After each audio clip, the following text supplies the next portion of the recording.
ધાનેરા પ્રાંત અધિકારી દ્વારા ભાંડોદરા ગામની મુલાકાત લેવામાં આવી અને સરકારશ્રીથી મળતી સુવિધા વિશે જાણકારી મેળવી.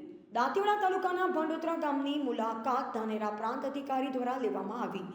સાથે ધાનેરા સર્કલ ઓફિસર દાંતીવાડા વહીવટદાર હાજરી આપી અને ભાંડોદરા તલાટી કમ મંત્રી CHO નીનામા અંજનાબેન સહિત ગ્રામ લોકો હાજર રહ્યા હતા. આ મુલાકાતે આવેલ પ્રાંત અધિકારીનું સ્વાગત કરવામાં આવ્યું અને પ્રાંત અધિકારી દ્વારા ગ્રામ લોકોને સરકારશ્રીની ચાલતી વિભિન્ન યોજના અને સુવિધાઓ વિશે માહિતી મેળવી, જેમાં લોકોને મળતું રાશન, રોડ રસ્તા, આંગણવાડી તેમજ આરોગ્ય ખાતાની સેવાઓ, સ્કૂલમાં ચાલતી મધ્યાહન ભોજન વિશે જાણકારી મેળવી અને કોઈપણ સમસ્યાના સમાધાન માટે ખાતરી આપી અંતે આભાર વિધિ કરી છૂટા પડ્યા. રિપોર્ટર વિનોદ ઠાકર, દાંતીવાડા.